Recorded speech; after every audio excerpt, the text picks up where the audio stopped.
Good evening, good evening. Wow, look at this.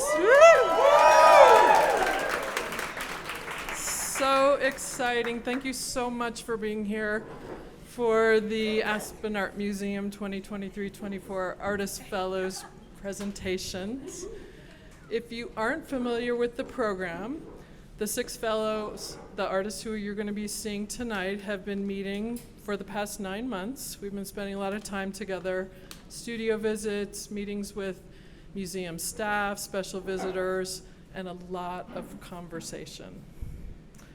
I just want to tell you that I hope that you are ready for the unexpected, because it's not your standard artist talk. Everybody's going to bring a little bit different part of their artistic practice tonight, a little peek into what they're doing and thinking about. Think of it as its own art project, really, these presentations. I do really first want to thank the fellows for all the hard work that you've all put into tonight. I think that each one of you has something so special to offer. And it's been such an exceptional time spending time with you. You know what? I did something that I often do, which is I didn't actually introduce myself. Oops. I really just want to feature these people, but if I haven't met you, my name is Teresa Booth Brown, and I'm the Director of Community Programs and Education here at the museum, and it is my great pleasure to help this fellowship run its course throughout all these years. We have had the program since 2018, so we've had quite a few artists go through it. Maybe if you are a past artist fellow, would you please stand up so we can see who's in the room? I know we have quite a few fellows. Yay! Thank you for being here tonight. That's really exciting. As of this group, we have 26 artists who have gone through the program, so very exciting. I hope that you will stick around for the end of the program. We will wait to have you wait to ask questions directly to our artist fellows afterwards. We won't have a formal Q&A, but we will have more food and beautiful drinks, and so we hope you'll stay and take part in our little celebration. And here we go. All right?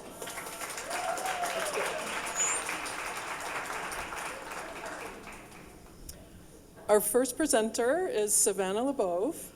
Savannah unearths and collects observations with strong intentions and distinct perceptions. She works at the median of opportunity and expression. Here she is.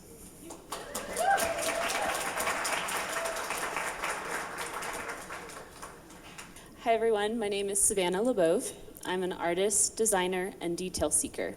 Today I'm going to share a little bit about my process and recent observations. I had this amazing mentor and teacher when I was young. She taught me about drawing from observation and its importance, practicing observing an object, an environment, and translating those observations to the sketchbook page is the foundation of my practice. My mentor had instilled in me that by learning to depict observations, drawing from reference images, and copying masterworks, I was learning how to trust my eyes and hands, rather than letting what my brain thinks it knows to override. This practice and trust opens up infinite possibilities. In college, while studying painting, I was ravenous in collecting reference materials.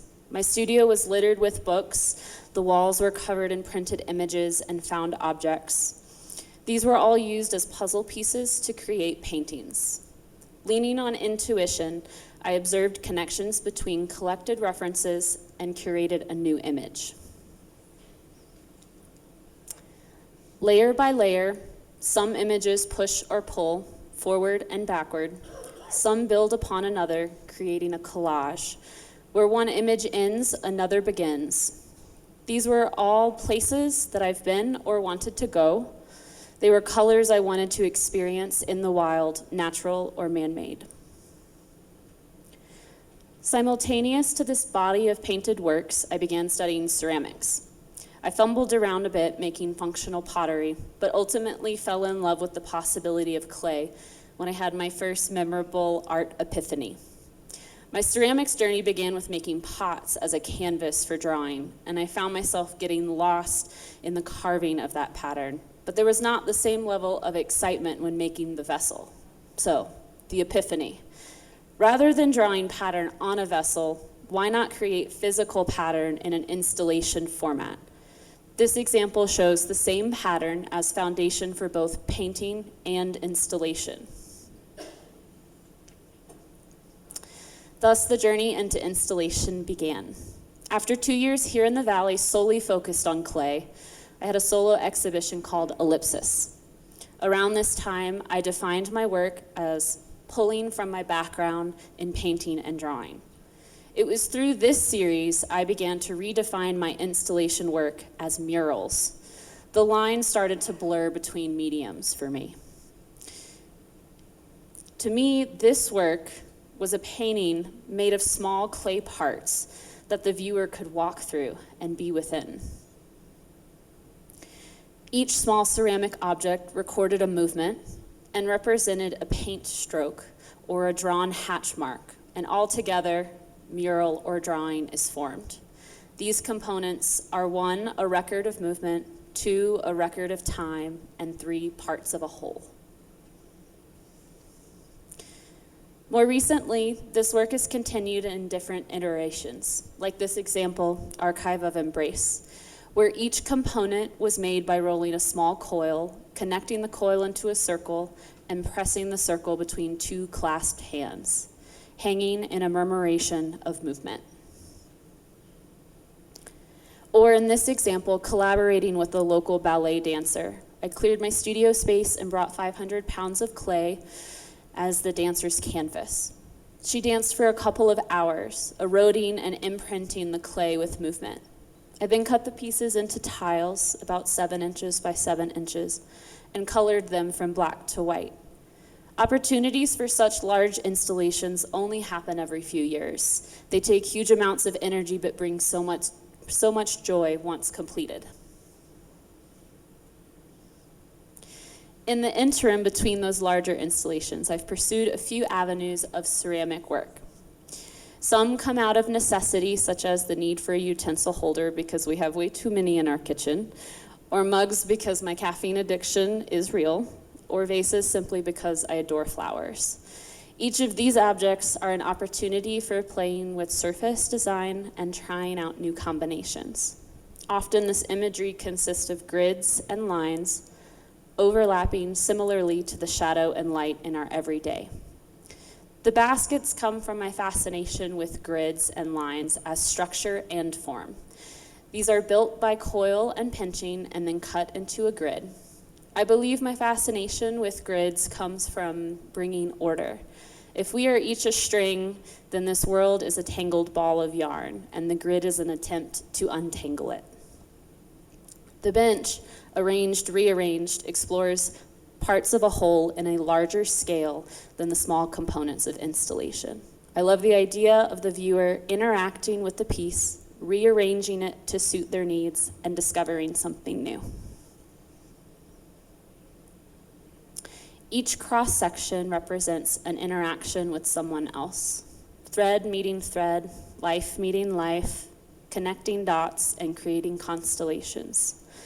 Looking back on my work and connecting the dots finding common threads between the painting, drawing, clay, functional and non-functional, it made me realize that they all involve drawing in some way, shape, or form. So how do you define drawing? Here are some examples of past works, ranging from charcoal to graphite to pen and marker, intaglio, abstract versus realism. Would you consider all of these drawings? Does medium or subject matter? So traditionally, drawing is defined as using a mark-making tool that deposits material on a two-dimensional surface, depicting an image or representation of something. With that in mind, Here are some observations of occurrence in my everyday surroundings. These occurrences made me pause. They made me snap a photo. These moments are prime examples of mark making, leaving behind a residue, thus creating a drawing. Footprints in the sand, aerial view of snow-covered mountains, spilled water, clay on a work surface. Other moments of occurrence that capture my attention are those of light and reflection. These are heavily dependent on the alignment of variables, such as sunny day versus overcast, material obstruction versus transparency versus reflection. I fondly call these observations light drawings. Same goes for shadows. In each of these cases, I'm drawn to the shadow of line, pattern, and the happenstance of it all. I find myself getting lost in these moments. And the more I look for these moments, the more I see them. So the top left image here is actually here in the museum. I'm sure many of you recognize it. The artworks I create are translations or depictions of the moments of occurrence that I observe. Ultimately, those translations are non-traditional drawings, regardless of medium. I do not believe that drawing only exists on a two-dimensional surface. I do believe it utilizes mark-making, leaves a residue, and represents something. By this shift in perspective, many things are drawings. I do not personally set out to create drawings, but through observing and reflecting on my finished works, I've come to realize that all of my works are in fact drawings. So clay as the drawing surface.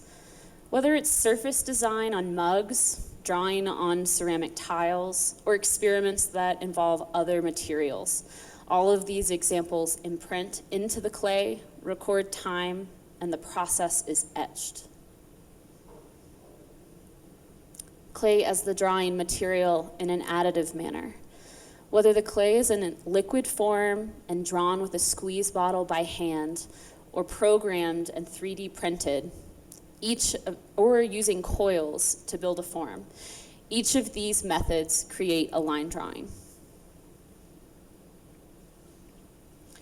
Clay as the drawing material in a subtractive manner. Built solid with coils and pinching, then the material is excavated or cut away, leaving behind also a line drawing. So what if clay was not only a drawing surface and material, but the clay was actually performing the action of drawing? One way that this occurs is with my baskets. In this case, I am focused on creating an object from clay rather a reductive drawing, but ultimately the object itself is creating the drawing through shadows, depending on the environment. And I found myself starting to study these objects after they've been made and photographing maybe just the shadows themselves without the object in the plane. Another way that I touched on before, where the ceramic object that I create acts as a mark within a larger drawing, parts of a whole.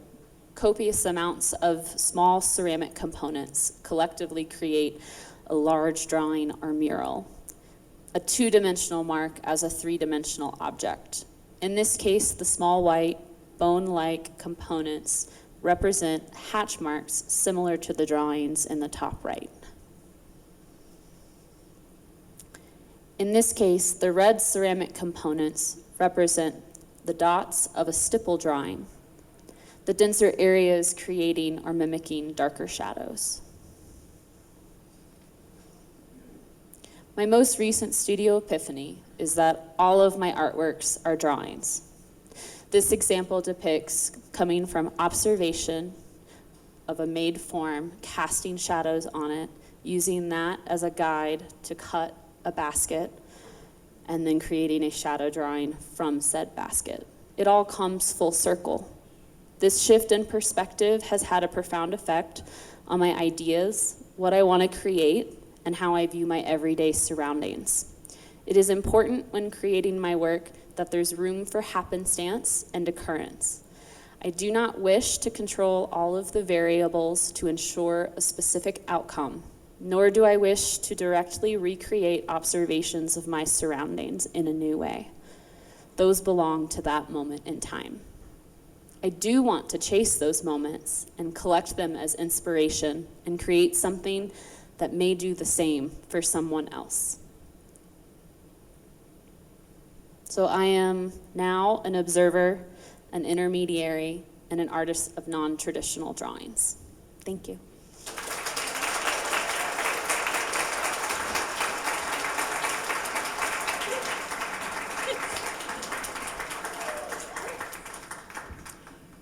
Next up, we have Nori Pao. And in preparation for Nori's presentation, please open the envelope that was on your seat. I'll pass out a few more if you didn't get one after we finish our introduction. Nori would like for you to know that you're welcome to keep the tokens, and if you feel called to do so, there is information for how to make a donation to the Aaron Roberts Gray Scholarship Fund inside the envelope and by the cauldron, which is over here. Whoops. Welcome. If you want, you can just focus on the token for now and leave reading for later. You have an object in your hand, and it is made of clay. And clay is a really important material to me. Almost everything, if not everything that I create, goes back to clay in some way, shape, or form. Tonight, I'm going to be sharing a story. It's kind of an origin story. And I'm not going to have any visuals. So I've given you this object to hold in your hand.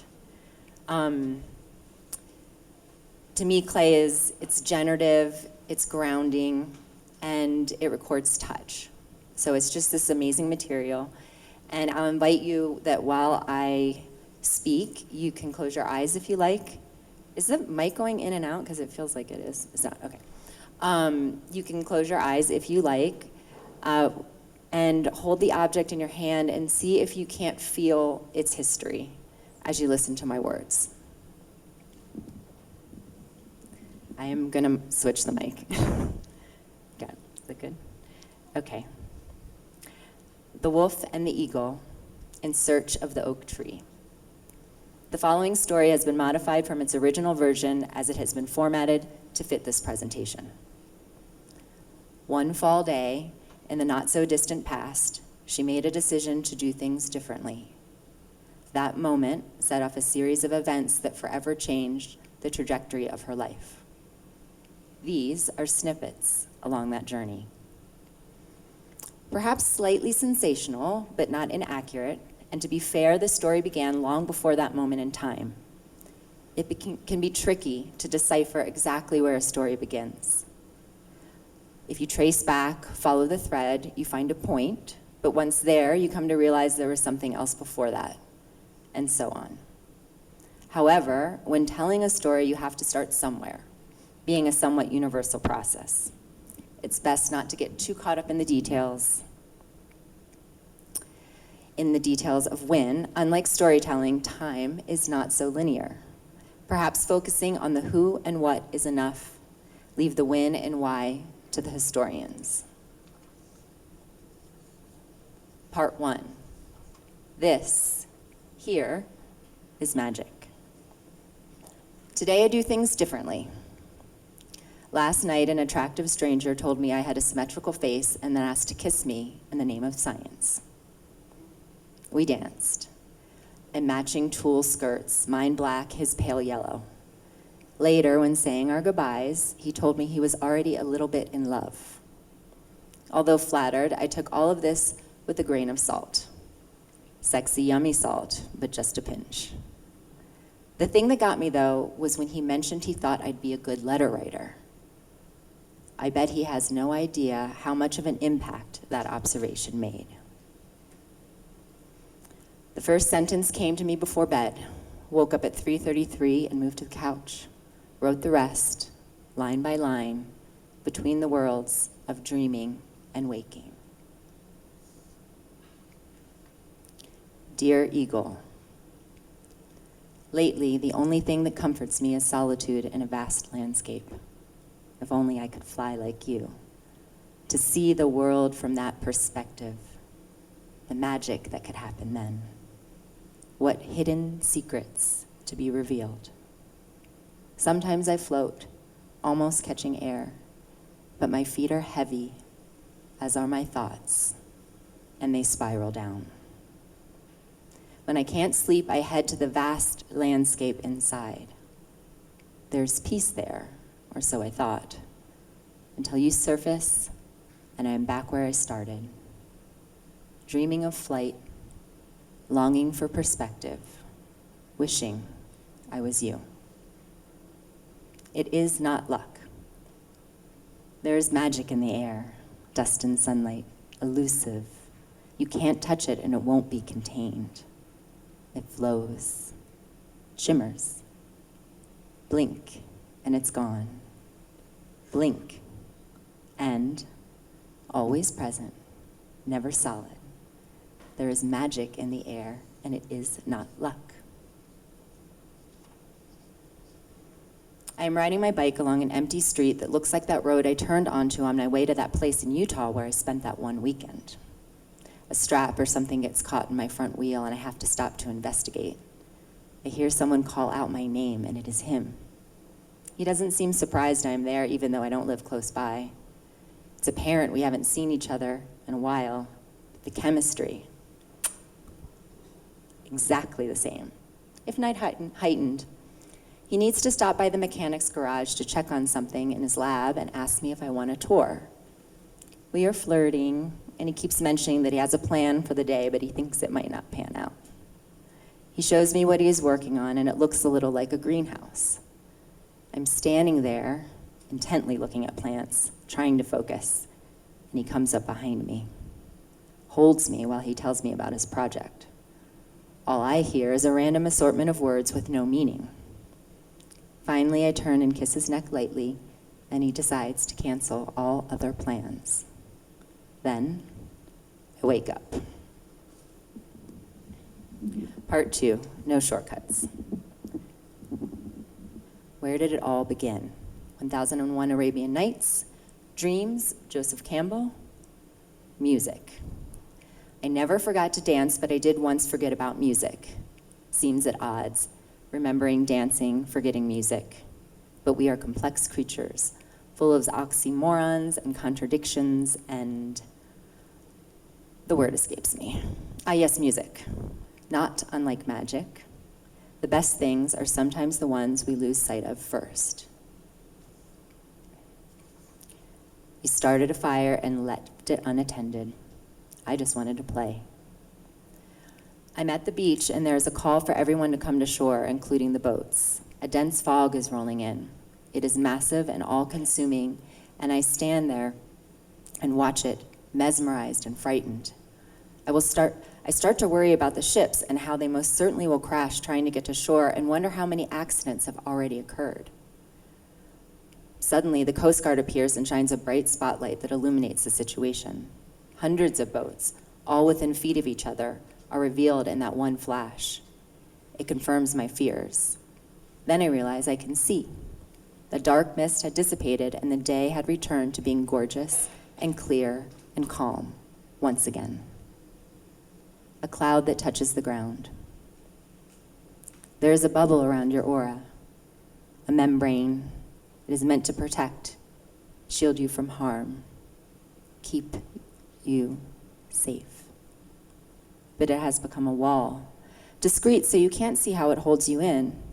You think it is clear, but it is dense, cloudy, impossible to navigate by.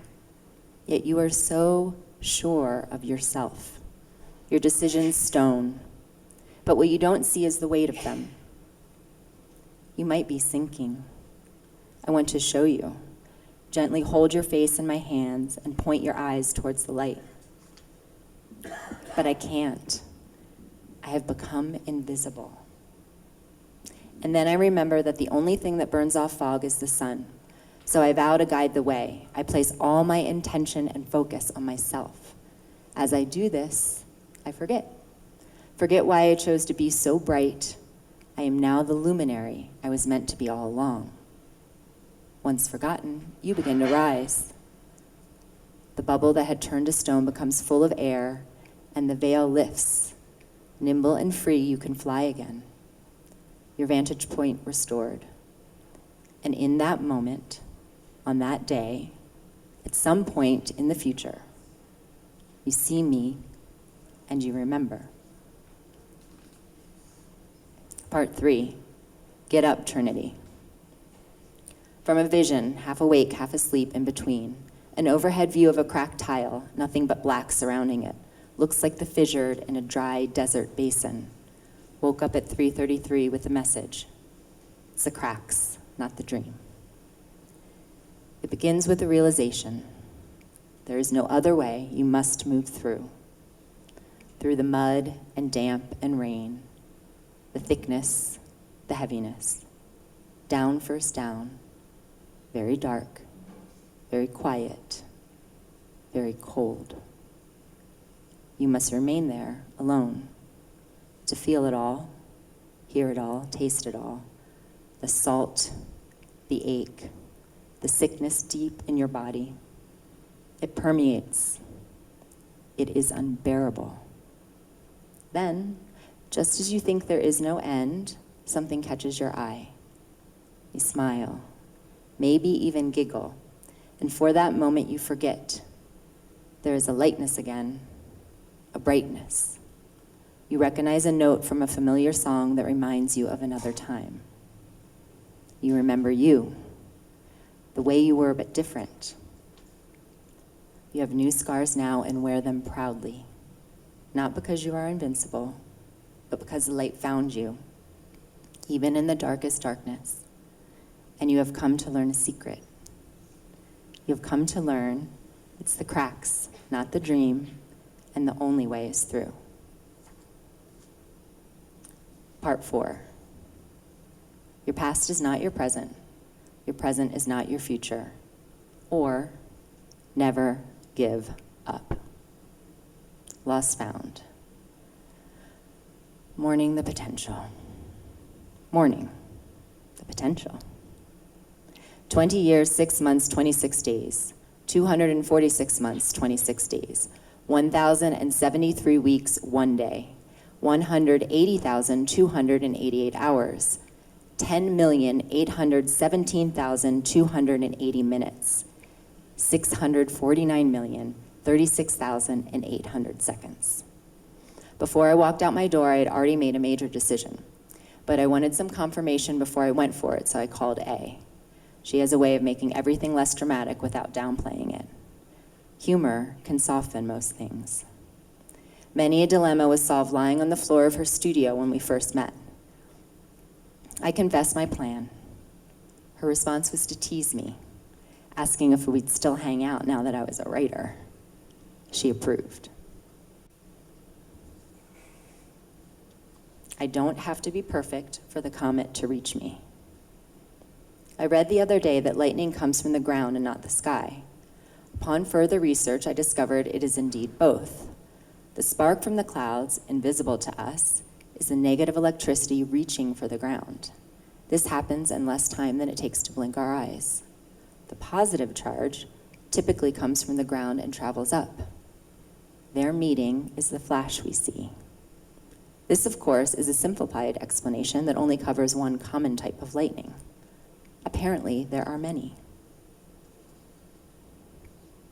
Part 5. Unlock your voice, turn the key. A riddle. To solve a riddle, you must first let go of preconceived ideas. I turn a corner into an alley and a giant lion appears before me. There is nowhere for me to go. I think the lion must be there to protect the older women who are on the bus with me. I hope it knows they are my friends. The lion starts to move towards me, and I'm sure it will attack. As it approaches, its mane begins to fall away. Now, directly in front of me, maneless, it opens its jaws wide. I, for some unknown reason, am compelled to reach in. My arm is now fully within its mouth, and I'm sure I'm about to become limbless.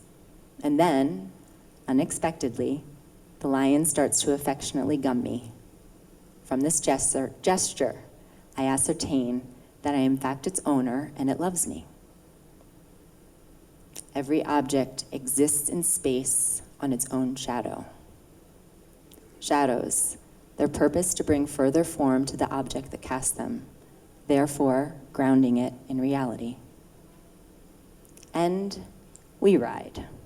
The first time I remember feeling truly free was the summer my brother and I were old enough to ride our bikes alone around the neighborhood. We set off in the morning, no real destination in sight, collecting friends along the way in search of the next adventure. Most of the others would practice popping wheelies and jumps on the path that cut through the woods. I simply found joy in the riding, moving my body, the feel of air on my skin and through my hair, my two legs propelling me forward. I felt they could take me anywhere. I breathed in every moment, marveling in the knowledge that this was freedom, this was independence.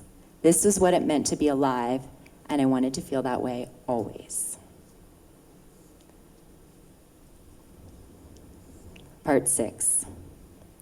Queen, lover, warrior. Sorry.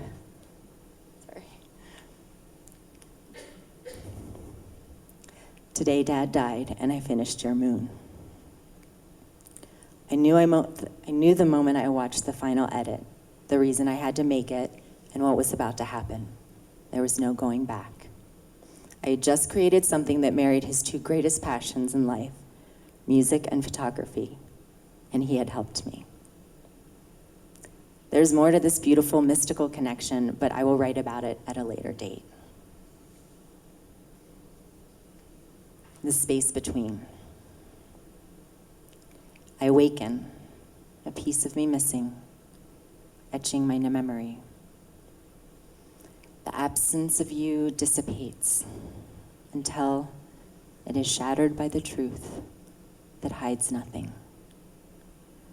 All in one harsh moment, I awaken.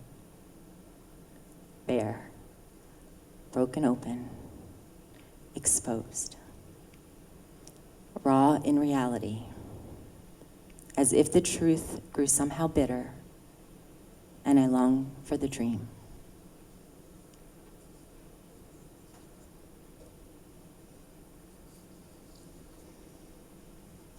Dear friend, whisper to me your doubt, your worry, your deepest fear. Your burdens are safe with me. I have room to hold them. Surrender and let me lighten your load. Love, Clay.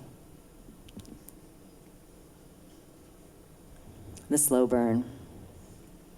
I feel you all day in me, deep. Not a ruminating thought or a wandering hypothesis, no. A slow burning flame housed within the confines of my flesh. Its light undulating outward, beyond my perimeter. Glowing, your heat mixing with my scent, a flush, a shudder, visceral. Senses blurred, smell becomes sound, sound becomes sight, sight becomes taste, taste becomes touch. Touched we are. Just as you occupy me, I am carried by you. You who are mystified by my existence. My presence, one that cannot be shaken. Sacred, I permeate your veins. It's inevitable. And so we wait for the worthy moment, bathed in longing, electric.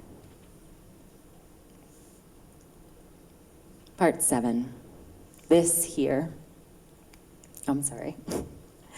Part 7, I can see clearly now. Last night's dream. One day I opened my eyes to complete and utter darkness, a black so rich, so limitless, that my mind could not comprehend. It tried to invent a color, but it had no vocabulary. I blinked and it remained still. But darkness is not the opposite of light. I was safe and held, and I thought to myself, Here I go again. Have you ever stared at a single star long enough for it to split into two? You close one eye and it becomes whole again. Close the other and it hops to the left, teasing you. You open both eyes wide and it is again one. Only for a moment though, because at some point it blurs and separates once more. Almost as if it is too brilliant to stay confined when it has an entire galaxy in which to play. Part 8. This, here, is the beginning. Thank you.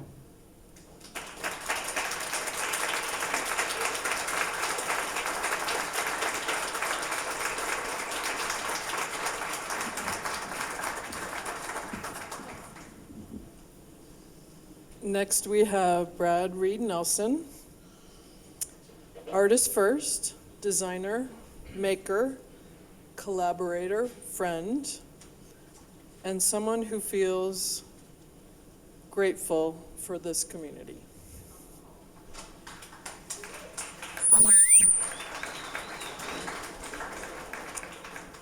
Actually, if you could hold this.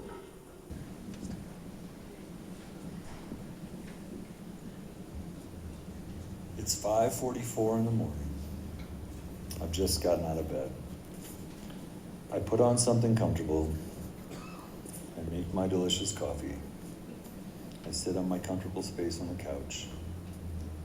Any other day, I'd look at the news, or I'd go to my favorite site, Bring a Trailer. It's about cars. I love cars. I love car design. I love product design. But today feels different. Yesterday, we had an Aspen Art Museum fellowship meeting. I love these meetings. It's great dialogue. I love the group. I adore our mentor.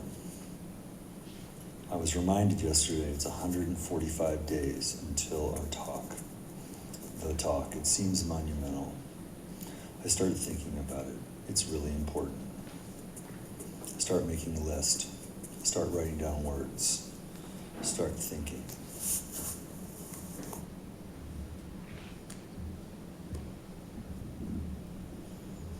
If not now, when?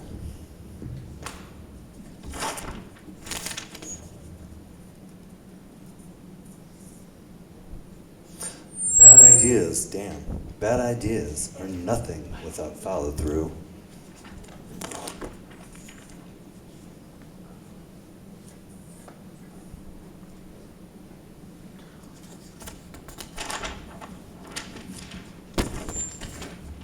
Don't just do something, stand there.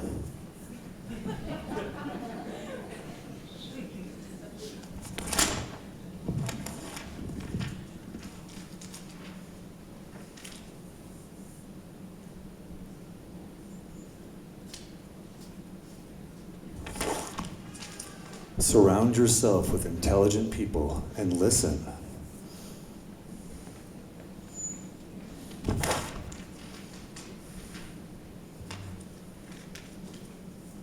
Rent free. Wouldn't that be nice in Aspen?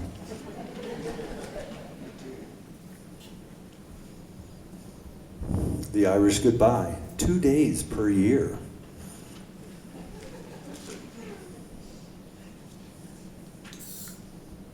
Lost information.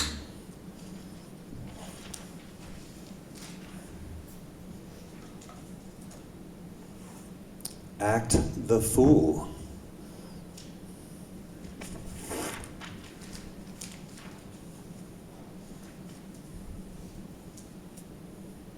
Willing to fail.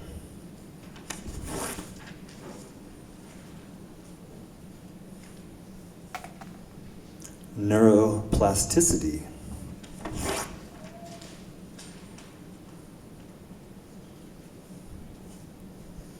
I don't want the perfect thing. I want the thing right before the perfect thing.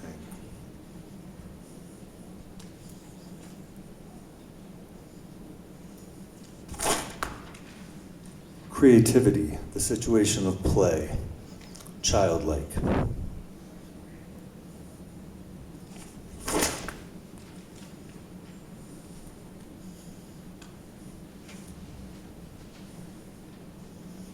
Michael, would you turn my brain on?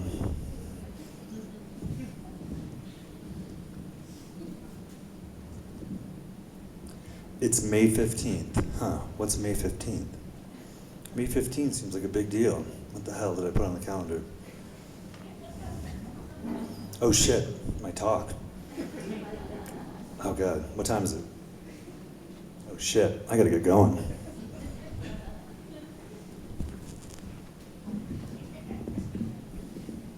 Oh shit, when did you guys get here? Holy crap. Oh. So if not now, when?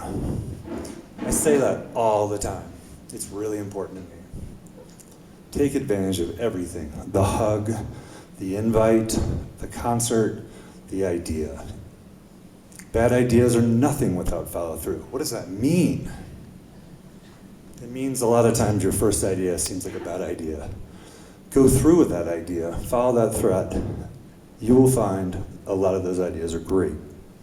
There's going to be some images up here of people following through with bad ideas. I wouldn't recommend them, but those gentlemen wearing those little Speedos, well, they seem to work. It's a bad idea. They followed through. I admire that. Don't just do something, stand there. What does that mean? That sounds like I got that wrong. Well, that's a quote from Gil Scott Heron. That's a story he wrote in the 70s. But it's also, I was talking to one of my employees and a lovely person, and he said, that's what firemen say before they run in. They want to figure out what's going on. They want to assess the situation. Surround yourself with intelligent people and listen. I have the nicest workers. I have the nicest, smartest wife. I am grateful. But another example is this fellowship. This group of humans that I've gotten to throw my ideas at and get thoughtful, caring responses to. Amazing. Rent-free. God, we hear that term a lot nowadays. Except they don't seem to offer it in the Valley. Rent-free. What lives rent-free in my head? James Turrell. James Turrell's been living rent-free in my head. So I went to the Hirshhorn and saw the first piece of his. I think James Turrell is a genius. Then I went and saw the show at the Lockmo. God damn, he takes up a lot of space now. James Turrell understands light and color and science and art. He's amazing. The Irish goodbye. We're going to get back to that. Lost information. I don't remember what I was going to say. Act the fool. When you look up here, there's images of me acting the fool. Acting the fool is being childlike. Childlike is where creativity comes from. Childlike and activity and creativity is so important to me. Always act the fool. Brian and I, we're up here. We're acting the fool. You'll see us. Willing to fail. Willing to suck. It's really important in art. You have to be willing to fail. You have to take risks. Neuroplasticity. I'm 56 years old. I want this shit to fire as long as I can. Coming together, falling apart. Coming together. That's how I feel nowadays. My head works better. I like my 56-year-old self. My knees, not so bueno. But creativity creates neural pathways. And creativity makes neural pathways stronger. So let's all be creative. I don't want the perfect thing. I want the thing before the perfect thing. What the heck does that mean? Well, it's from a teacher of mine. And it's the idea that that last thing's perfect, but the one before it, it's got all the information. That's the one that you make all those decisions in. That one's really special. It's not the one usually everybody wants. Creativity. There's John Cleese is up here. You know who John Cleese is. He's a Monty Python person, a comedian, very intelligent. He's giving a talk. He talks about creativity. And he says creativity is not IQ. Creativity is the ability to be in a mood of play. And the most and highest level of play is childlike. And I can tell you, these are a bunch of damn children right here. And that's the key. And I look in this room, and there's a lot of us here. It's important to be childlike. Okay, cue brain part 2, Michael, if you would, please. All right, I'm gonna need your help again, Teresa. You're my mic stand with the mic in the hand. All right, line, color, and form.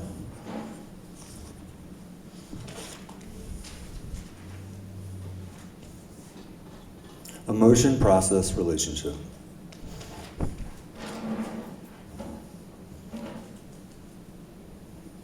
Iconic, elegance, humor, scale.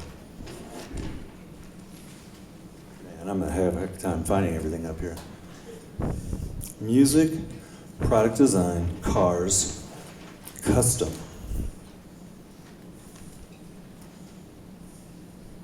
Information.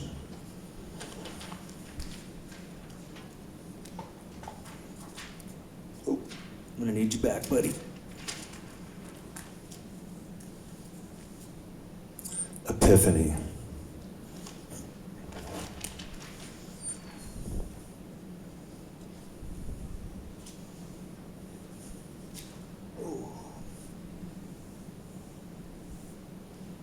So here's my brain a little more refined. I love line, I love color, I love form. It's the one thread in all my work. I love emotion, I love process, I love relationships. I love emotive work. I love work that brings something out of you. I love if it makes you angry or you love it. I'd rather have you hate it than go, nah. I love process. I love technology and effort. So I love the process of putting things together and understanding all these different ideas. I love doing process with other people. I love relationships. I love the relationship to color. I love the relationship to line and form. And I love the relationship with the people I get to work with and do my work with. Iconic. What the heck's iconic? We all would love to make something that's iconic. We would all love to be iconic. Keith Haring. Keith Haring made images in the 80s. We saw them in the subways. Maybe we didn't. We should have stole all those posters when they were up. Very valuable now. But Keith Haring started making these line drawings. These line drawings we all know.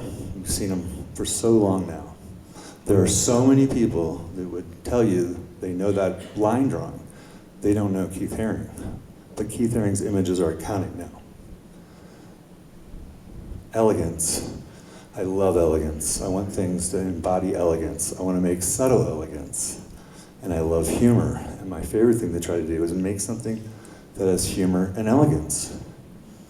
And then scale. People love change of scale. When little things become big, people love it. And when big things become little, people love it. And there's a lot of humor in scale. So then there's music. Music is everything to me. Music makes me stay in my studio longer. Music makes me dance and be happy. You know, life's a party for those who dance. Music empowers me. I need new music. I need old music. I need music. I need product design. I love product design. I love cars. I love car interiors. I think about the trickle down from car interiors and how it affects other product design.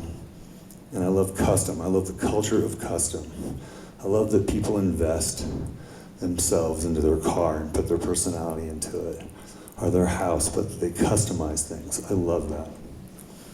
I love information. I devour information. I believe that my art comes from the pile of information I have from the news every day that makes me angry and sad and happy and joyful and mean. And then all the visual images I take in and digest and spit back out. So what's the point of this? It's the epiphany. I'm trying to figure out how I create my epiphany and how we make an epiphany. An epiphany is an interesting idea.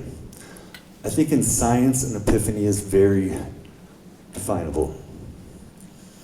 Marconi invented the radio, figured out that magnetic waves carried sound. So he comes up with the concept, he makes a transistor, and he makes a receiver, puts them far enough away, speaks into it, the sound travels across, and it works. Check.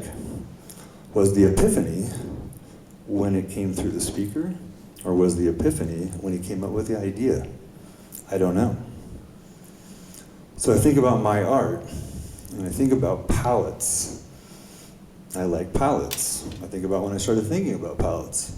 I started thinking about palettes in like 2000. I saw teak palettes. Teak wood is very special wood. The pallets were coming from South America, and they were using this resource in this way. And it made me think about that resource. And then I started looking at pallets in other situations and where they came from.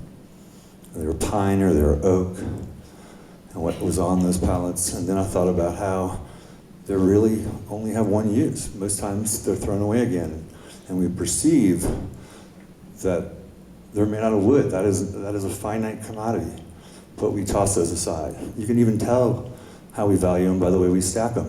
We don't stack them very valuable. So I thought about pallets and the way they interact. And then I thought about furniture. Oh, one last thing about pallets. I think about pallets and I think about the places they come from. And they come from South America and they come from China and all these places. And we order the goods and we receive the goods and we're happy to have the goods. We're not happy to have the people that put the goods on those pallets. I think about that a lot. So I started thinking about pallets and I started thinking about my relationship to furniture. Furniture is a funny thing. Furniture is about scale. Furniture has a function. A dining table has to do something. It has to be a certain height. Chair's got to slide underneath it. You got to be on that chair. It's got to fit you. But a side table, all it has to do is be a reasonable height, parallel to the ground so it can hold water, and that's a table. So does the tabletop have to be this thick? No. Do the legs have to be 18 inches? No. So what if the tabletop is 18 inches high? What if the legs are 5 inches and that's a pallet? So I made these pieces of art. But I kept looking at the pallets. I was like, man, I love these line drawings of pallets. Kept hanging them on the wall, kept interacting with them. So I started saying, how do I talk more about the pallets? I need something that sits on the pallets but it's clear. So I started thinking about acrylics, and then love acrylics. My wife has a line of jewelry that's made from acrylics. It used to be at the old Aspen Art Museum. And started thinking, I'm gonna make boxes. I'm gonna make boxes out of acrylic. You're gonna be able to see the objects through the boxes. Then I started thinking about boxes, because of course. So, the iPhone box, oh, so sexy. Pull it apart, slide it back together, you can hear the air compress out of it. The Cavazier bottle box, so sexy. Makes that Cavazier twice as delicious. High-end makeup comes in these beautiful packaging. All that packaging is disposable. All that packaging is there to heighten your experience. It's there to make you feel like that object is even more special, and it does it. But then you go, boop, and it's gone. So I started making these jewel-like boxes, putting them on top of these pallets, and I started thinking about that interaction. I really liked it. There was line, there was color, there was form. Told this story in my mind. I was like, well, how do I connect them? Well, if you know how pallets usually come, there's usually a strap that wraps around the piece, goes through the pallet and around the box, and then they get this little staple-like object they clip and crimp down. I was like, that's what I gotta do. I gotta do that. So I came up with these clear straps. They gotta be clear. You gotta see everything through them. It's gotta be about light and color and line. And then I had these little staples made out of brass, these little pallet clamps. And then I take the actual tool and I crimp it. I take this beautiful object and I put a dent in it. I make it imperfect. And it's the true story of how things travel. And for me, It's finished. I think it's successful. I like it. I love it. That's my epiphany. Or was the epiphany the idea to get there? I don't know when the epiphany occurred. And that's the interesting thing about an epiphany and an artist. So a friend of mine here in the audience said, the artist creates the epiphany, he offers it to the world, and then he has no control of how it's received. And I love that idea. One last thing. The Irish goodbye. People that Irish goodbye save 2 days a year.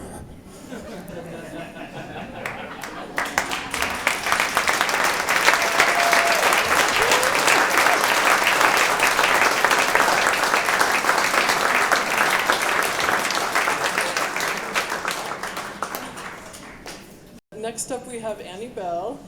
Annie is a mixed media artist and educator based in Glenwood Springs. Here's Annie.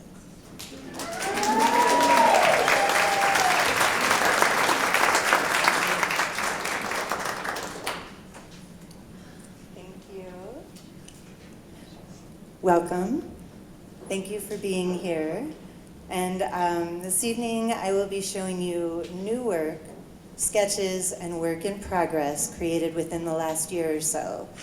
Most of this work has actually been created within this last 7 months, inspired by my fellowship experience. And I do want to take a moment to say thank you.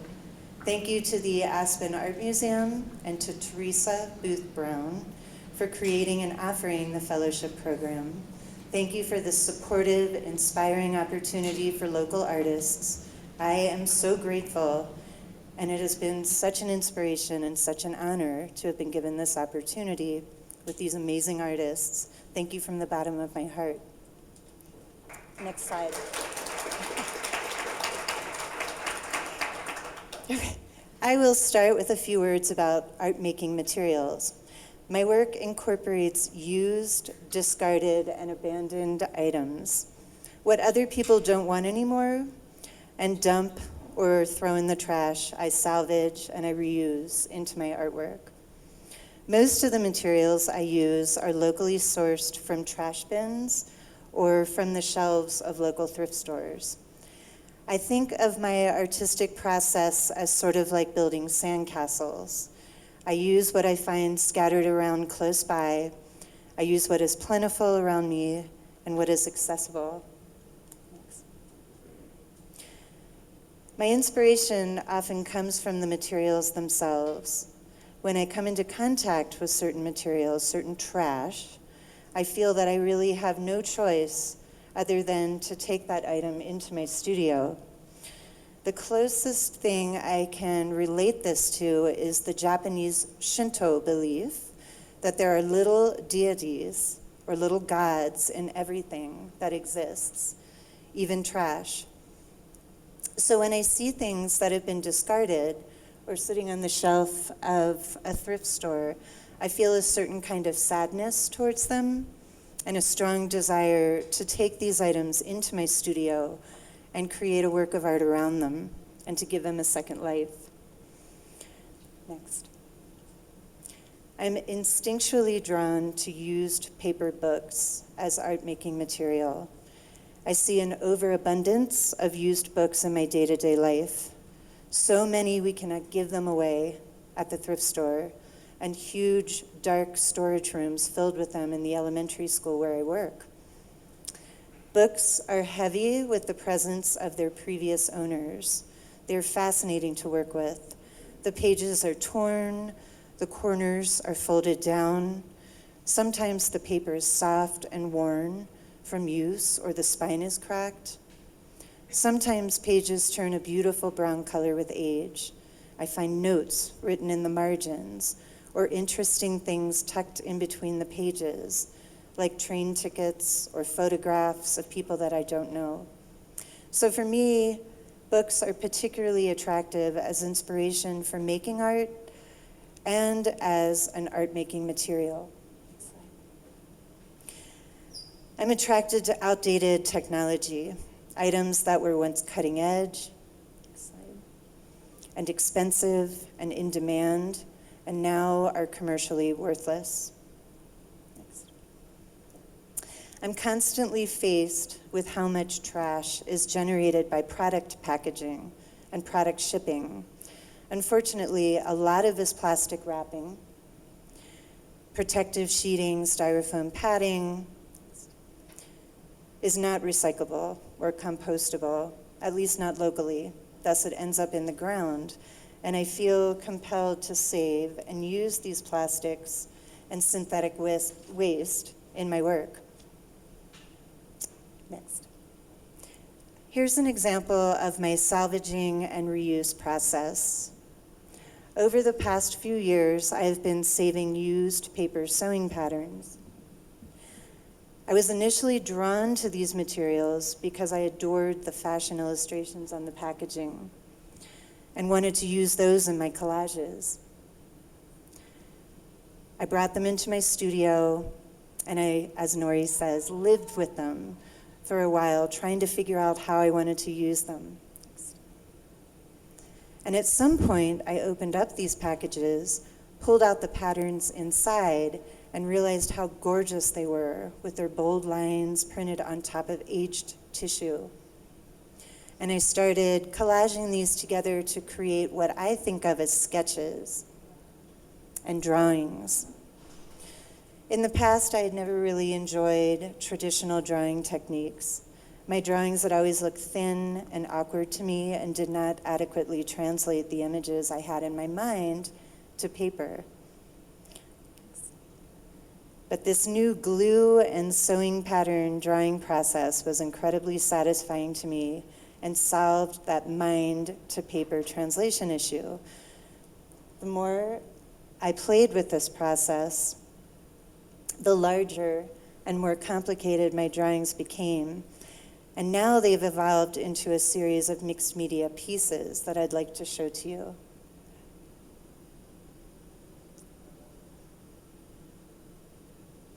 Okay. This is in progress, an example of my playing with drawing onto non-traditional materials, like thermofaxed paper. Next. Or drawing on salvaged, damaged, and deconstructed books. Or drawing on pieces of salvaged glass.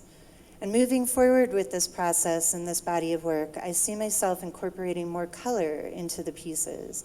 I want to begin drawing on a much larger scale, like collaged murals on walls and glued directly across ceilings and across floors.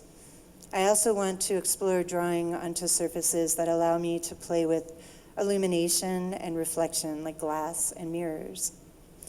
I am honored to tell you that the new work created out of these ideas will be exhibited as part of my solo show, scheduled to open in November of 2025 at the Art Base in Basalt. And I hope you all will join me again then and can see where all this goes. Next slide. One of the important goals I set for myself during this fellowship was to explore three-dimensional work. I feel I have been successful in going in this direction, and I'd love to give you a look into my process. I begin with salvaged materials like plastic packaging. Next.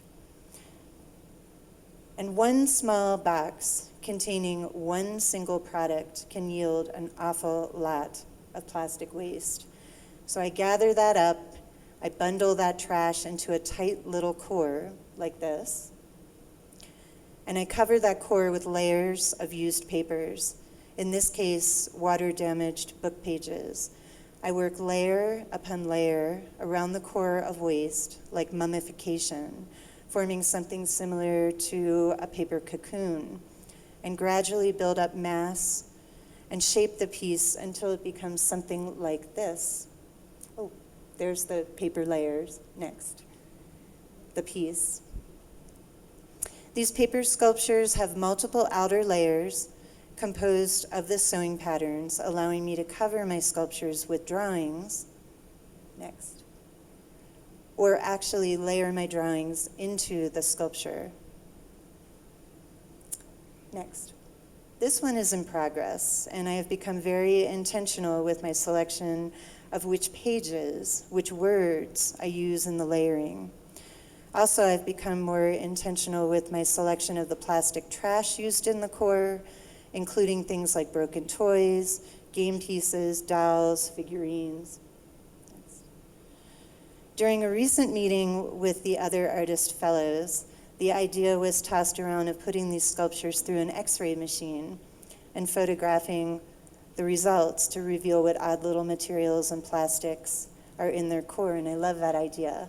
I want to pursue that in some way. Now, moving forward, I'm inspired to go larger, and I want to add the element of movement. I want to make my pieces kinetic. So on the subject of making sculpture that moves, let's talk about puppets. In addition to being one of the artist fellows, I have also joined the museum's teaching artist group.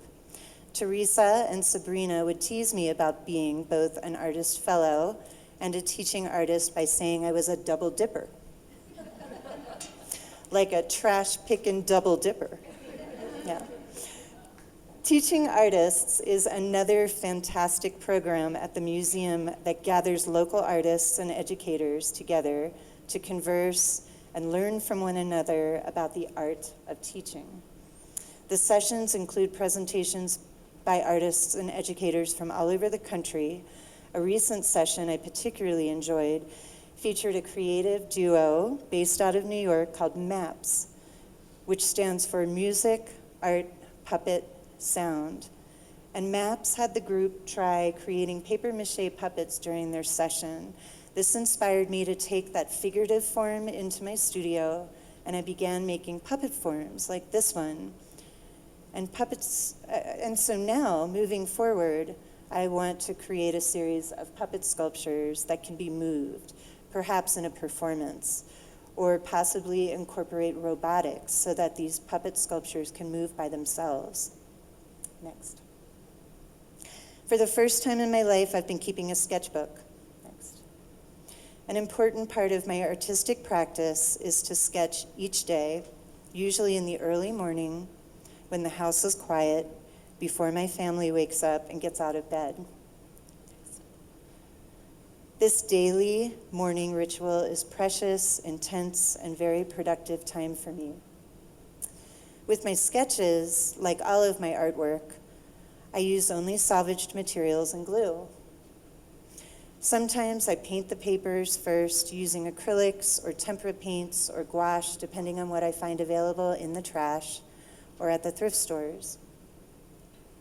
My aim here is to make images quickly and spontaneously, next, like a gesture drawing that warms me up for a creative session in the studio. Next. Next. Stop. I save the scraps from my collages, the cut end pieces, the edges, because they are too beautiful to go into the trash. I cannot bring myself to throw them out. Up until recently, I was saving all the scraps in clear bottles and jars so that their colors and textures could be seen and admired through the protective container of glass. Next. I also feel the need to save the dried glue that hardens at the bottom of my glue pots. Again, it is too beautiful to throw away and needs to be made into art. Very recently, instead of housing those scraps in clear bottles, I've started incorporating scraps along with other salvaged paper materials into sculptural pieces I call panels. These panels consist of dozens, sometimes hundreds of layers of paper glued on top of one another, forming a thick, textured kind of layer cake of paper, pages, cards, junk mail, photographs, really anything that I can't bring myself to put into the compost bin. They look like this. And as more layers are added, the piece starts to twist and to curve and to ripple and buckle and bend in the beautiful way that paper does when it comes into contact with wet glue. When it's finished, it might look like this. Next. Or it might look like this. So here, I have the beginning of another sculptural series in progress. Next. So what is next? Moving forward, where do I go with all this? One of the next steps for me is to bring this into the community and to teach others how to reuse trash into art. So for instance, I've started the proposal process for a project I'm calling Learning Murals, which would offer after-school creative programming to elementary school-aged children with the goal of creating beautiful murals on the walls within their schools. This Learning Murals project is inspired by a number of things. My love of the mural as a public art form. Next. The overwhelming quantity of paper books that are thrown away. The need for after-school programming for kids with full-time working parents. The need for kids to learn about the necessity of recycling and environmental conservation at an early age. The importance of guiding children to develop responsible consumer habits at an early age, and to teach children about recycling services that are locally accessible to them and their families. Next slide. The idea for this project started with a mural I created in the early childhood wing at the Crystal River Elementary School in Carbondale. The mural was created entirely from cut pieces of pages torn out of damaged books that I collected from the school library and the preschool classrooms. The Learning Murals project would give kids a safe, inclusive, dual language enrichment program where they would have the opportunity to design, create, and construct murals on the walls of their school using the trashed books from their classrooms. And I plan to begin offering the program to local elementary schools in Glenwood and Carbondale and beyond in the fall of 2024. So I am recruiting community partners and volunteers for this project. So please don't hesitate to let me know if you're interested in becoming involved. Next slide. Thank you very much.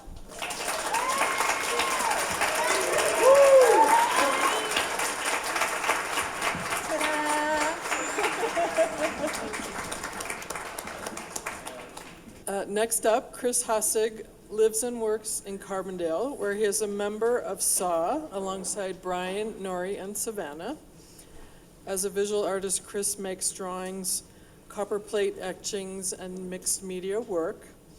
As a town trustee and community volunteer, he works to protect and cultivate the unique environment and creative culture of his hometown. Here's Chris. Thanks, Teresa. Sure. All right. Well, where to begin? That's always a tricky question. And sometimes the easiest thing is just to jump in and start making a mark of some kind. And this is often a good exercise for me just to sort of loosen up and lose the yips about getting started. And sometimes you can put yourself into a good meditative and thoughtful state, I guess, about what you're working on, just to do this and fill up a page with some lines. I find that kind of also can be freeing in terms of just getting yourself started and getting into the project, I guess, in some way. But this is just sort of one way of doing it, but there's many other ways to get into it for me. But I think there is this process at the beginning, for sure, that is a slow process that usually involves a lot of observation beforehand and thinking, and then sort of an iterative, meditative beginning to things that helps establish sort of a rhythm and workflow. And yeah, over time you start getting somewhere. And this sort of card comes to our first word that I guess I have sort of three words that I've ended up using, ideas or words. And so our first word is patience, and that's an important part of my practice is exercising patience and waiting sometimes for the right signal, or jumping in and seeing where you go, and having patience there. Now, at the same time, you don't want to get too precious with your work, and sometimes it's good to also allow cataclysm and destruction into the picture. And this sort of comes to our second word, which is palimpsest. It's kind of an unusual word. I think originally it was some sort of animal hide that was used for messages in ancient times, and could be scraped away, but you couldn't quite ever get rid of the information embedded within. And it sort of has its counterpart term, I would say, the tabula rasa, the blank slate. And those two terms kind of often exist in opposition to each other, but I prefer the palimpsest conception, that you always exist within a context, and important to sort of react to what you have in the context, and see where you take that, I guess. So let's see, what other points do I have to make here? Yeah, I think obviously the palimpsest tour takes you toward this learning from nature, and that's part of patience, and the palimpsests are part of that. And for me, it's always a huge inspiration just to be in the wilderness and go and see the original artwork that's out there. And it's greater than anything I could create. So that's always the first, going to that source and seeing what you can collect and find is also a good way to open up the floodgates of ideas. And that kind of leads to our third concept, which is, I guess we call cross-pollination. And sort of combined that with the concept of community at the same time. And I think that's sort of where something like this fellowship is really valuable, because it is pretty amazing to sort of see when you start opening up these ways of creating connections across different disciplines and different ways people are thinking. It can be really interesting to see what new ideas come out of that, and how you can create a wholly new idea that's greater than what you had before. And that sort of leads me to some degree to, oh yeah, this. This is, I have to sort of follow the rhythm of this thing. This is my first time lapse, so trying to get the hang of it. I guess this is maybe a throwback to nature and looking at gathering information directly from the field, but then trying to figure out how do you combine that with the techniques that I've developed in the studio, and bridging the gap between those two different things. And so these are some drawings that I have made that were based on those earlier drawings you just saw, but also taking into using a lot of the sort of ways of accretion and erosion and cataclysm and resurrection that you saw in some of those examples in the time lapse. And yeah, these are sort of a mixture then of memory and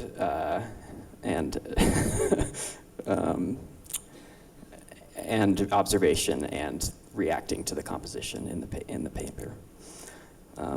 So here we are continuing along with our time lapse, and now there's quite a bit of history embedded in this thing, and it's fun to have the time lapse because then you can kind of see where things go. And I probably was more aggressive in terms of throwing it through a bunch of different changes that I would have been more cautious if I wasn't, trying to put on a show. But yeah, I guess getting back to sort of the cross-pollination, and so where do you take this sort of ideas of nature, and how does that react or interact with the world of art and human nature?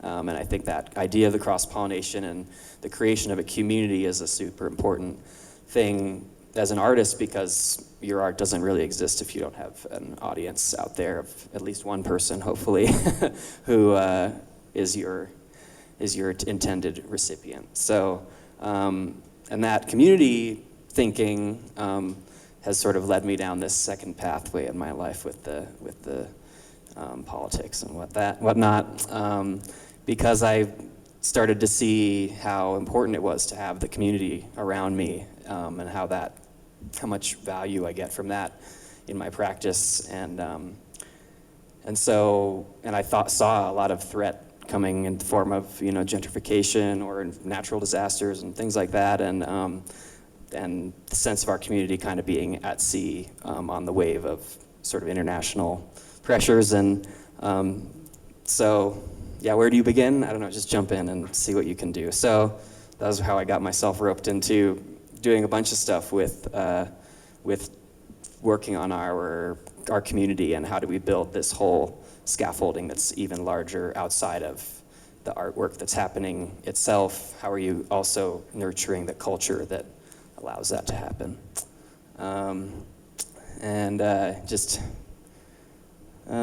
More stuff here. Municipal budget, yeah, gotta focus on the really boring stuff sometimes. And yeah, that's been a real challenge to try to balance the artwork with all these other different ideas. Here's a little checklist of some political things working on recentering agriculture, art in the environment, electrification, Carbondale Creative District stuff. Anyway, so there's a lot of ideas out there that are kind of wonky, I feel like, that maybe don't belong in a presentation like this, but I have enjoyed digging below the surface. I'm pretty always interested in that, like getting into the palimpsest of our government and where have we come from, and how do you understand how to respectfully and effectively engage with that, like that history and context. And in doing so, I think you can be more effective in your outcome. The final thing, I guess, is just accepting change and loss and stuff, and there goes the drawings, and finding beauty in that as well, and sort of just seeing the palimpsest continue as ebb and flow.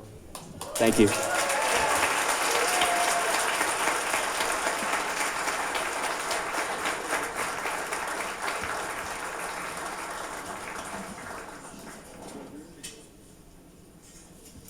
Okay, for our final presentation tonight, Brian Colley, you may know him as the bad boy from Bonedale. Yeah, I am. The bad boy from Bonedale, the suave, smart mouth of Saw, I like that, or the rowdy radio wrangler, let's try to say that, of the Roaring Fork Valley, here now for your entertainment pleasure. Woo! Oh.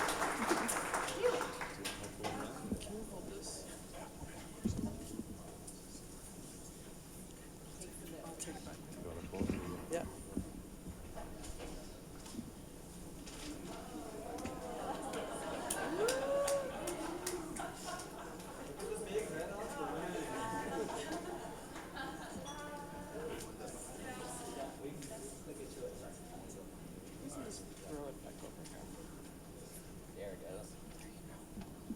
Thank you for that wonderful introduction that I helped write.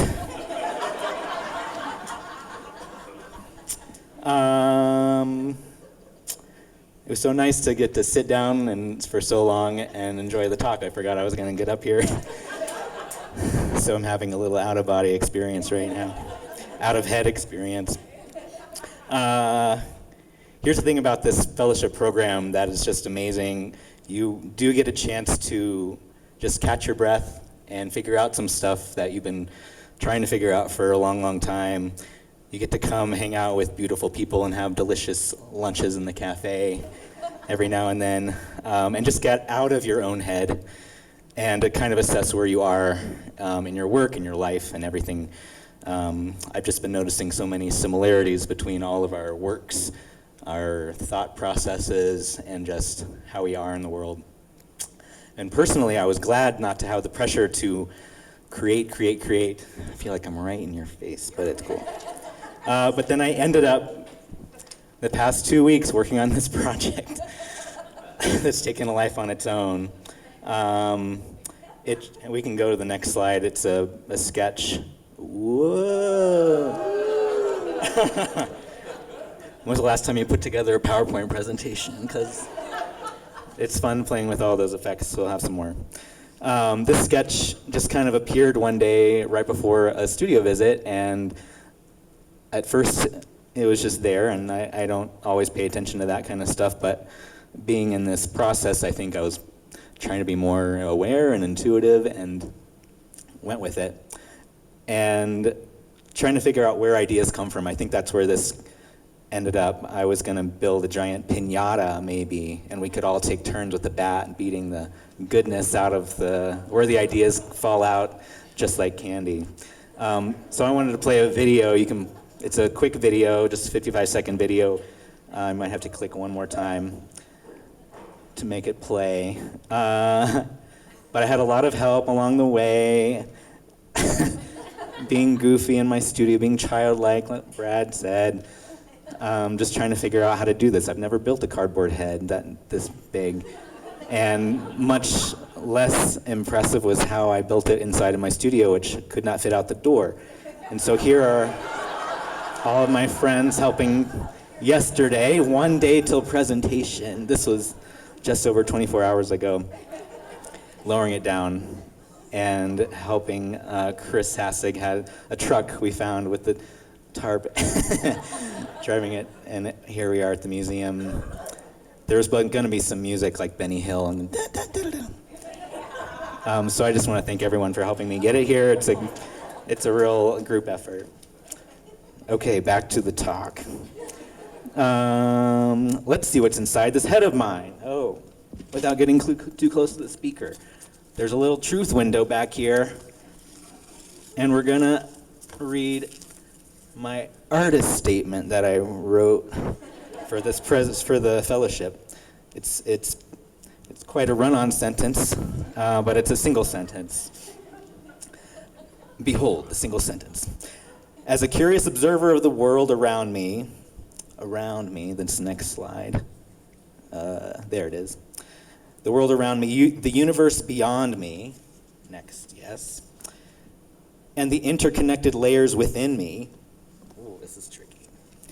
I find that the act of exploration itself is fulfilling, translating chaos into cohesion. Yep. Wow.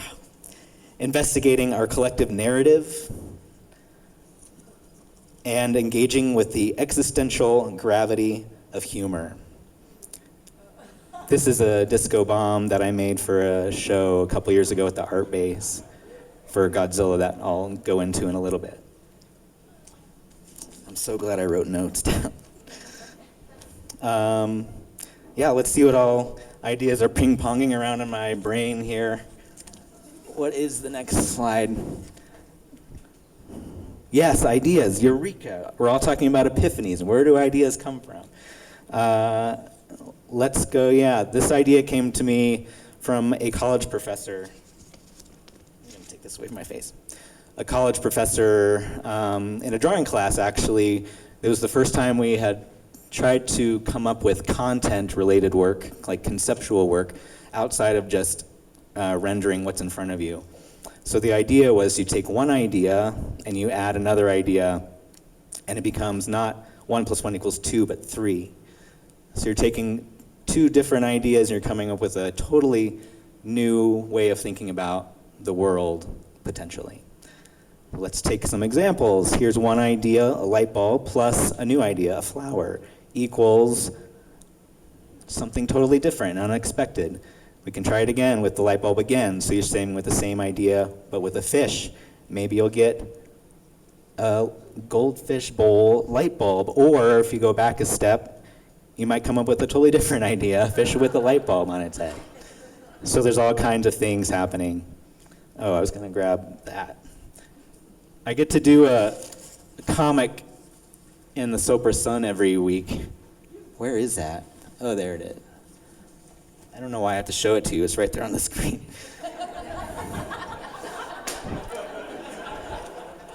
But I was going to walk you through. I did run through this morning. We can go to the next slide. That's good. Slow down there, Michael.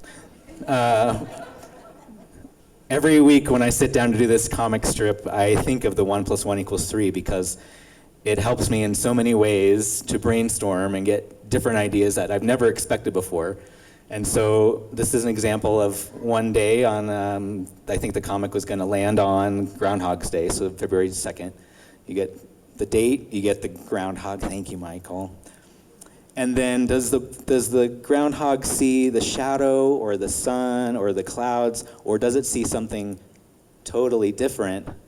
In this moment, Puxatawny Phil suddenly sees not only his own shadow, but catches a glimpse of the inescapable complexities and infinite possibilities of its own essential nature and implicit bond with the boundless multiverse. These things just like come to me. So it's like, one, you just like throw spaghetti at the wall. That's here you go.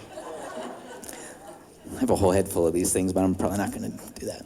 Okay, another idea from the comic strip. We're gonna go through a couple comic strips and then I'll go and do some art. Pretend you're at the store and you buy avocado. It's beautiful, you take it home, you open it up maybe the next day. Oh, it's brown and gross. That's one idea. The second idea is, did you know that in Spanish, the word for lawyer is abogado? That popped into my head one day, and I came up with this little ad for an avocado attorney. Has this ever happened to you? You may be entitled to a settlement if your avocado is brown and mushy. So, yeah. All right. Next example. Well, I lost my notes already. That's cool.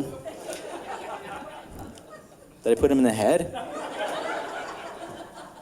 Yes. Savannah! All right. See, we're already on the back page. We're getting close.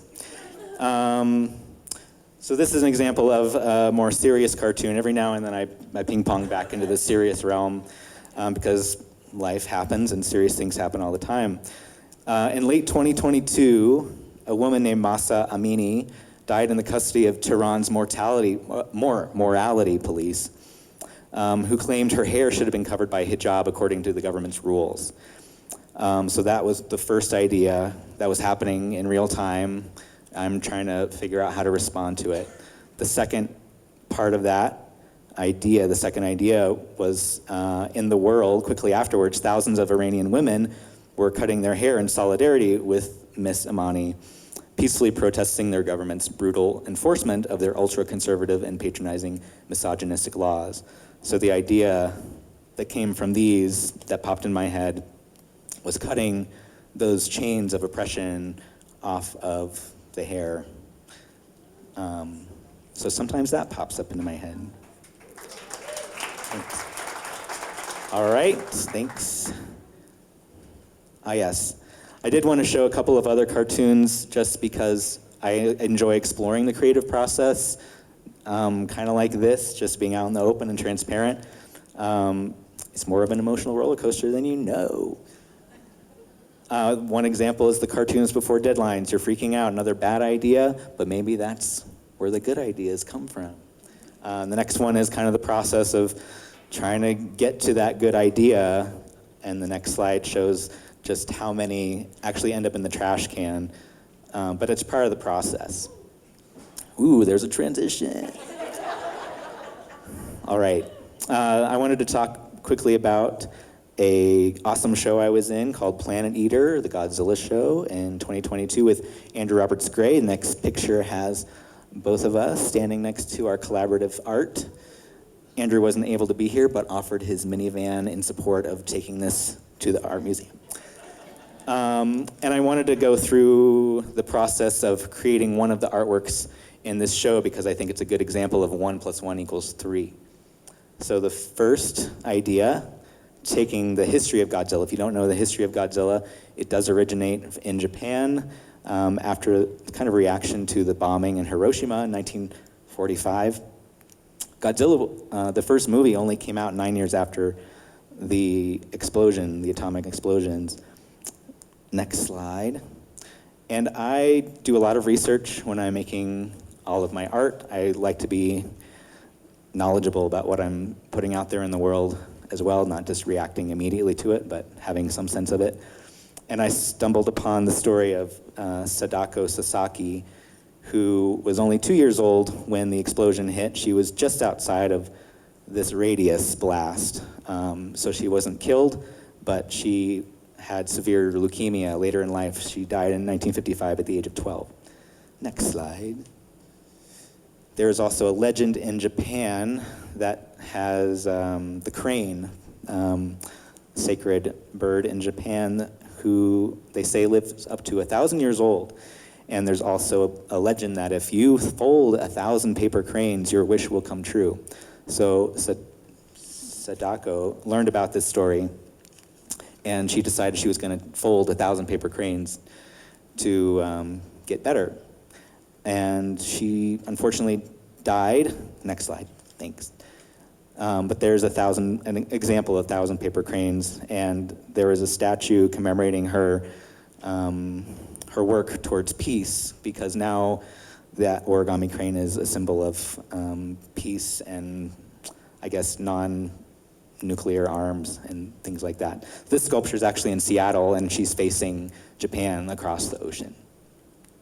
So that was the first idea, one idea. Second idea, I also stumbled across this, that the Allied forces were dropping leaflets over the cities before bombing, which I had no idea about before I looked into this. And so I grabbed these two images on the far right and translated them with a Google app, and they in fact do say, we're coming, we're gonna be bombing you soon, get out while you can. And I ended up printing those 2 pages front and back and folding several paper cranes, next slide, in my studio. And the moment I just started making this, it just, you kind of get the tingles, and it starts checking all those boxes, all the hard work you've been doing in the research, but also just, the threads that are connecting together. So this is called Best of Intentions, a warning, like the leaflets in a wish, like folding 1,000 paper birds. There's that. Now I would love to briefly talk, in almost closing, about 1 + 1 = 3 as a community connector. We're all connected. Wow, that is dim, but it says the year is 2017. Brian doesn't have enough friends. Or enough things to do somehow. Enter Lindsay Jones. Hi, Lindsay. Lindsay is a past art museum fellow a couple years ago. Back in 2017, Lindsay plus Brian decided to form a Roaring Fork Drawing Club. Boom. Which I hadn't really thought about as a 1 + 1 = 3 until Chris mentioned it just last week. But it's been a powerful experience for me, not just being able to have more friends, but just to connect the community in that way. Because it's that kind of synergy that's just, if Lindsay went out and drew and I went out and drew separately or even together, that would be one thing. But to be able to connect people together is much more powerful. So next slide shows us in our kind of beginning. I went through our Instagram history, Lindsay, and found some pictures of one of our first escapades out in sustainable settings with our sketchbooks, out just hanging out with friends, and it's just grown from there. So the next slide you'll see we've interacted with all kinds of folks going on hikes up Red Hill. Chris Hassig has a drawing of Larry Day, I think.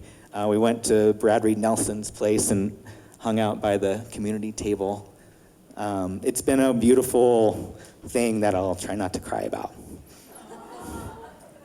Oh, so here are just some sketches to share. because it's been a fun practice for me personally, getting to create and not even have to think about crazy big projects, but just be in the moment. So there's a few of these that you can go through. There's a sketch, go back one.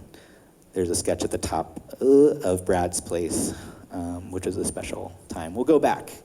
We always like going back to our favorite spots. All right, next. There's our Instagram stuff. You can follow us and come find us. In conclusion, have fun, Michael. 1 + 1 + 1 + 1. There's so many ones. There's so many ways to connect each and every one of us to each other. And yes, look at all these transitions. Go for it. Ooh. I won't drop it.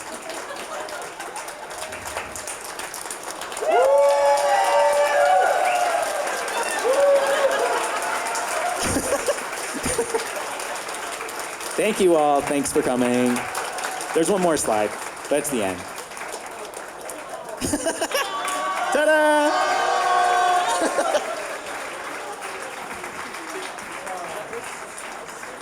So awesome.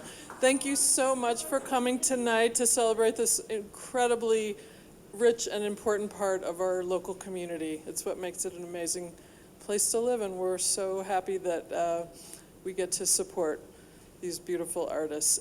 Please, if you are interested in actually applying for the Artist Fellowship, the application for the next year, the next cycle will be available sometime in August. Just make sure that you're... What's that? We'll talk after. Let's give other people a chance. And I hope you'll stay for a little bit and celebrate with us. We have more food and some beautiful beer and wine and other drinks. Thank you so much for coming tonight.